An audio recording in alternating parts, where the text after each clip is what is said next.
नमस्कार दोस्तों, स्वागत है आप सभी का स्टडी अफेयर्स में। जो हमारे देश के सीडीएस हैं, चीफ ऑफ डिफेंस स्टाफ, कौन है?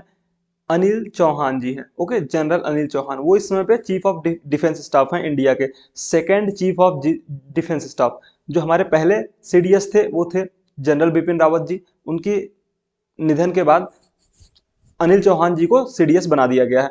तो सीडीएस जो है हमारे देश के अनिल चौहान जी, और यूनाइटेड स्टेट्स यानी अमेरिका के जो चीफ ऑफ स्टाफ हैं जनरल मार्क मिली, इन दोनों लोगों के बीच में बातें हुई हैं। क्या कुछ बातें हुई हैं और एलएसी को लेकर के क्या बातें हुई है, ये सब हम आपसे विस्तार से बताने वाले हैं। लेकिन उससे पहले आप इस चैनल को सब्सक्राइब कीजिए और साथ ही साथ इस वीडियो को शेयर कर दीजिए ताकि ये इन्फॉर्मेशन सभी को बराबर तरीके से मिल सके। तो चलिए शुरू करते हैं।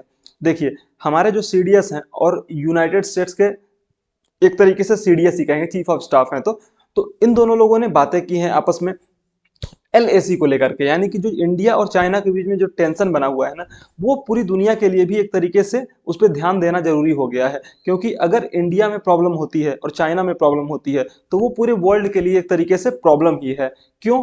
क्योंकि इंडिया और चाइना दो एक बहुत बड़ी पावर्स हैं, दो बड़ी पावर्स हैं। हमारी जो इकोनॉमी है वो भले ही छोटी है, लेकिन एज ए पॉपुलेशन हम 1/6 पॉपुलेशन रखते हैं पूरे वर्ल्ड का। ओके, मतलब दुनिया का हर छठा व्यक्ति इंडियन है। साथ ही साथ जो चाइना की पॉपुलेशन है वो हमसे लगभग बराबर है। यानी कि पूरी दुनिया की अगर बात करें तो बहुत बड़ी आबादी इंडिया और चाइना में एग्जिस्ट करती है और रहती है। और अगर ऐसे में ये दोनों देश आपस में लड़ाई करते हैं या फिर एक तरीके से इन दोनों के बीच में फुल वॉर हो जाती है, तो पूरी दुनिया में आप समझ लीजिए कि जो सप्लाई चेन है वो खत्म, तबाह हो जाएगा और पूरे वर्ल्ड की इकोनॉमी रिसेशन में चली जाएगी, जो कि वैसे भी जा ही रही है। तो चलिए हम थोड़ा सा और विस्तार से बात करते हैं और मैप के माध्यम से समझने की कोशिश करेंगे कि आखिर क्या कुछ हुआ था। लेकिन उससे पहले थोड़ा सा आप ये जान लीजिए कि जो हमारे जनरल हैं, जनरल अनिल चौहान जी हैं, जो कि सीडीएस हैं, वो हमारे दूसरे सीडीएस हैं इंडिया के। First CDS general Bipin Rawat ji थे, उनके बाद गवर्नमेंट ने इन्हें सीडीएस नियुक्त किया है। सीडीएस कोई, देखिए, सीडीएस एक ऐसी पोजीशन नहीं है जो ऑर्डर्स देती हो, नहीं। सीडीएस का काम क्या है?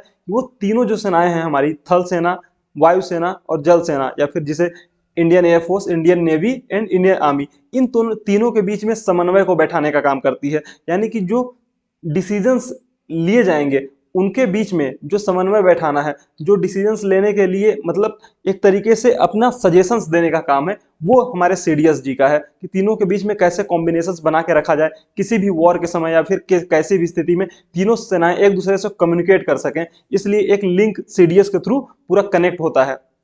ओके, अगर हम मैप को देखें थोड़ा ध्यान से तो आप ये देखिए, ये है इंडिया, ये है हमारा इंडिया, ये है हमारे साइड में हमारा पड़ोसी चाइना, और ये है Indian ocean. Okay, Indian ocean, ये इंडियन ओशन ही मेन प्रॉब्लम की जड़ बना हुआ है, जिसमें हमारी इंडिया की पूरी पकड़ है। लेकिन चाइना यहाँ पे अपना एक तरीके से कहें तो पकड़ बनाना चाहता है। थोड़ा सा और ध्यान से देखिए, बड़े मैप में इंडो पैसिफिक आपको ये दिखाई देगा।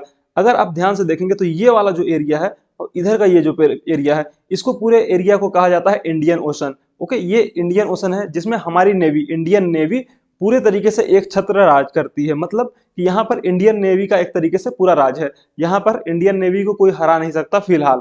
लेकिन चाइना धीरे धीरे अपनी पकड़ यहाँ पे मजबूत करता जा रहा है। तो अगर यहाँ पर भी चाइना की पकड़ बन जाती है और उधर हमारे बॉर्डर एलएसी पे, यानी कि यहाँ पे वो प्रॉब्लम क्रिएट पहले से किए हुए है, और इस तरफ पाकिस्तान की तरफ वो बेल्ट एंड रोड इनिशिएटिव के थ्रू काम कर रहा है। ओके, बीआरआई प्रोजेक्ट उसका चला रहा है। तो एक तरीके से चाइना जो है वो इंडिया को घेरने की कोशिश कर रहा है। और यूएस यूएस ये नहीं चाहता कि चाइना एक सुपर पावर बन जाए और फिर धीरे धीरे आने वाले समय में इधर अपने पड़ोसियों को परेशान करे और कब्जा कर ले। यूएस अपनी पावर को बना के रखना चाहता है, इसलिए चाहे वो ताइवान की बात हो चाहे वो इंडिया की बात हो, वो हमेशा चाइना के अगेंस्ट में आपको यूएस खड़ा दिखाई देगा। लेकिन चाइना जो है ना, चाइना बहुत ही चालाकी से इंडियन ओशन में अपनी पकड़ को बनाता जा रहा है, मजबूत करता जा रहा है। देखिए, उसने श्रीलंका में क्या किया है, पोर्ट ऑफ हम्बनटोटा, हम्बनटोटा में एक बंदरगाह ले रखा है। या फिर कोलंबो की बात करें, वहां पे उसने ले रखा है। इधर ग्वादर पोर्ट ले रखा है। इधर जिबूती में अपना एयर बेस बनाने की कोशिश कर रहा है, नेवल बेस बनाने की कोशिश कर रहा है। इधर से उसका बीआरआई प्रोजेक्ट काम पे लगा हुआ है। और भी इधर बहुत से छोटे छोटे आइलैंड्स और या फिर अपने नेवल बेसेस उसने बना के रखे हुए हैं। तो धीरे धीरे जो हमारा इंडियन ओशन है ना, उस पर वो अपनी पकड़ बनाने की कोशिश कर रहा है। उधर अपनी एक तरीके से अटैक करने की कोशिश कर रहा है। वो चाहता है कि उसकी नेवी सिर्फ और सिर्फ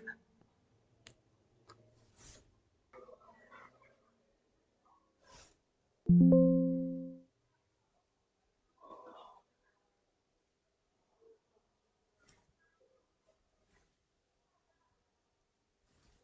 नहीं चाहता कि सिर्फ और सिर्फ साउथ चाइना सी में ही उसकी पकड़ हो, बल्कि वो चाहता है कि पूरे इंडियन ओशन में और इधर पूरे साउथ चाइना सी में उसकी पकड़ हो, उसके नेवी की पकड़ हो, ताकि वो अपनी पावर को कहीं पर भी अपने हिसाब से इस्तेमाल कर सके। आप देखिए, ये जो है पूरा इलाका, ये इधर का साउथ चाइना सी है, इधर का जो इलाका है, इसको पूरे के पूरे इलाके को उसने जो किया हुआ है, एक तरीके से कब्जा किया हुआ है।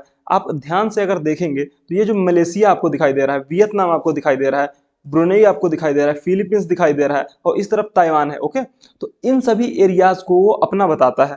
वो क्लेम करता है कि ये सब एरिया मेरा एरिया है। 9 डैश लाइन के थ्रू इन सभी पे वो अपना अधिकार दिखाने की कोशिश करता है। वहीं पे मलेशिया जो है, वियतनाम है, वो अपने एरिया इसको बताना चाहते हैं। एक्चुअल में देखिए क्या है ना, कि चाइना इस समुद्र को नहीं चाहता, उसके नीचे छुपे हुए जो मिनरल्स हैं, जो ऑयल रिजर्व्स हैं, उनको पीछे पड़ा हुआ है, उनको लेना चाहता है। साथ ही साथ वो जो फिशिंग है ना, वो अपनी फिशिंग को बढ़ाना चाहता है, एरियाज को बढ़ाना चाहता है। इसीलिए तो वो कभी वियतनाम के एरिया में जाकर के फिशिंग करने लगता है, या फिर कभी फिलीपींस की तरफ जाकर के फिशिंग करने लगता है। तो मछली पकड़ने के लिए भी वो मतलब छोटे छोटे काम बहुत वो करता है, इरिटेट करने वाले काम किया करता है। लेकिन अब उसका जो प्रॉब्लम है ना, वो धीरे धीरे बढ़ती जा रही है। उसकी जो एक तरीके से हरकतें हैं, वो बढ़ती चली जा रही हैं। वो यूएस भी देख रहा है और इंडिया भी देख रहा है। उसने इस बार क्या किया है, जापान को, जो जापान का सेंकाकू आइलैंड है, उसने सेंकाकू आइलैंड पे अपना कब्जा बताने की कोशिश की है। देखिए, ये सेंकाकू आइलैंड आपको दिखाई दे रहा होगा, यहाँ पे एक छोटा सा सेंकाकू आइलैंड है, उस पर जापान अपना अधिकार बताता रहा है। ओके, लेकिन अब चाइना ने ये कहना शुरू कर दिया है कि नहीं, सिर्फ जापान जापान का यहाँ पे कोई अधिकार नहीं है, बल्कि ये मेरे अधिकार क्षेत्र में आता है। इस पूरे एरिया को वो चाइना अपना बताने लगा है। तो इस वजह से जापान और चाइना के बीच में एक तरीके से क्लैश शुरू हो गया है। चाइना के जो विवाद है ना, वो ताइवान से भी है, जापान से भी है, इधर फिलीपींस, वियतनाम और मलेशिया जैसी कंट्रीज से भी है। तो वो हर जगह पे कॉन्फ्लिक्ट क्रिएट किए हुए है।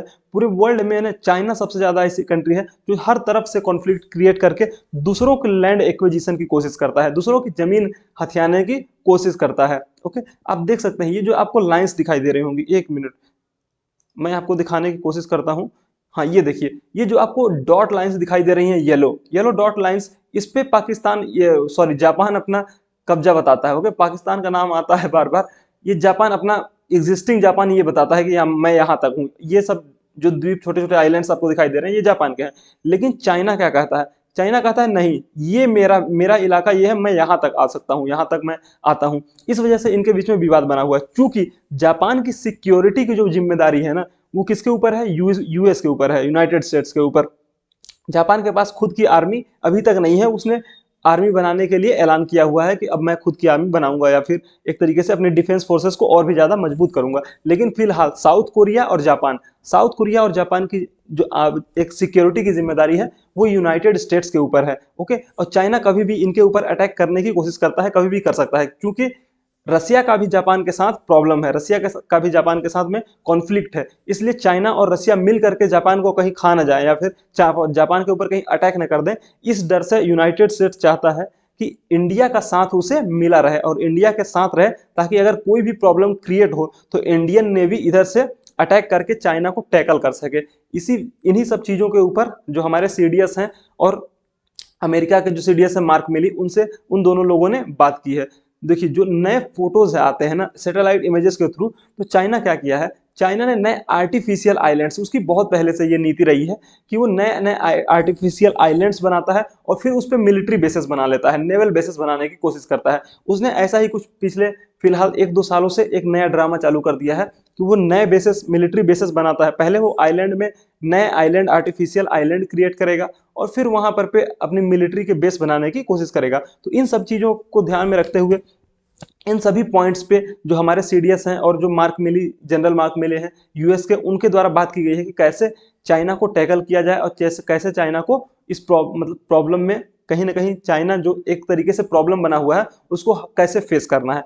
साथ ही साथ अब देखिए, ये जो नया क्वाड बना है ना इंडिया का, जिसमें कौन कौन है, इंडिया है, यूनाइटेड स्टेट्स है, ऑस्ट्रेलिया है और जापान है। ये 4 कंट्रीज मिलकर क्वाड बनाते हैं। तो ये चारों जो एक दूसरे की सुरक्षा के लिए कैसे काम करेंगे आने वाले समय में, इस पे भी थोड़ी सी बात हुई है। किसके बीच में, हमारे सीडीएस और उनके बीच में, जनरल मार्क मिली के बीच में। ओके, तो आने वाला समय देखने लायक होगा कि क्या एलएसी पर जो भी प्रॉब्लम क्रिएट हुई है उसमें यूनाइटेड स्टेट्स हमारी हेल्प करने के लिए आगे आएगा अगर प्रॉब्लम्स बढ़ती है। हालांकि इसकी संभावना बहुत कम है कि चाइना हमारे ऊपर फुल अटैक करेगा या फिर फुल फ्लेज वॉर के लिए जाएगा, क्योंकि उसे भी पता है कि अब ये भारत बदल चुका है, 1962 का टाइम नहीं है कि आप कुछ भी कर सकते हैं। अब अगर चाइना अटैक करेगा तो उसे मुंहतोड़ जवाब दिया जाएगा, चाहे वो आपको जो गलवान का कॉन्फ्लिक्ट रहा हो या फिर अभी हाल ही में जो तवांग में हुआ है, उन सभी को देख के उसे पता चल चुका है कि इंडियन आर्मी अब उसे छोड़ने वाली नहीं है।